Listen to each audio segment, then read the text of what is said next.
Arestado sa buy-bust operation sa Taguig ang dalawang nagbebenta umano ng iligal na droga. Ang mga hinihinalang ecstasy nakasilid sa mga wrapper ng chichirya. Makibalita tayo kay Von Aquino.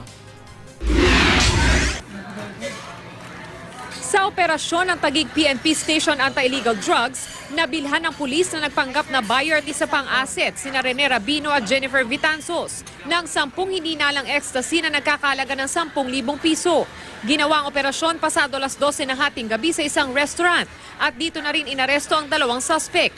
Ang mga hinihinalang ecstasy sinilid pa ng mga suspect sa wrapper ng chichirya. Meron din po tayong puso buyer na pulis kasama ng asset natin.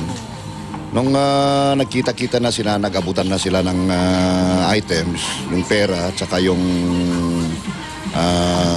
ecstasy, yung suspected natin na ecstasy. Itong ating kasamahan, suminyas na sa grupo at nahuli itong dalawa. Bagamat umamin si Rabino na siya ang nag-abot ng party drugs, itinuro nito si Vitanzos na siyang totoong nagbebenta. She just handed it to me, pero I don't sell drugs. Sabi niya sa akin, ako daw yung mag-abot kasi natatakot siya. Pero alam mo na ecstasy yun? Yes. Pero bakit inabot mo pa rin kung wala kang makukuha?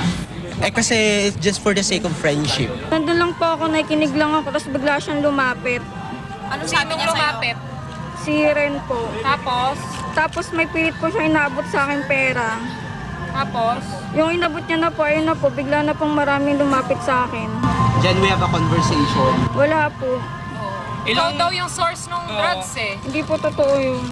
Hindi man umamin ang mga suspect na nagbebenta sila ng illegal na droga, aminado naman silang nakagamit na nito. Ayon sa Taguig Station Anti-Illegal Drugs, nasa medium scale na ang pagtutulak ng mga suspect. Siguro sabihin natin na medyo malakihan to. Kasi kung sabihin natin street peddling lang ito, dalawa, tatlo, mga ganung tablita siguro. Pero ito medyo marami-rami. Paalala ng Taguig Police sa mga bar at restaurant owners. Pag meron silang mga suspetsa na itong mga customer nila ay nagbebenta o ay gumagamit sa loob, tawag nila kagad sa atin. Maharap sa kasong paglabag sa Comprehensive Dangerous Drugs Act of 2002 ang dalawang suspect. Von Aquino, GMA News.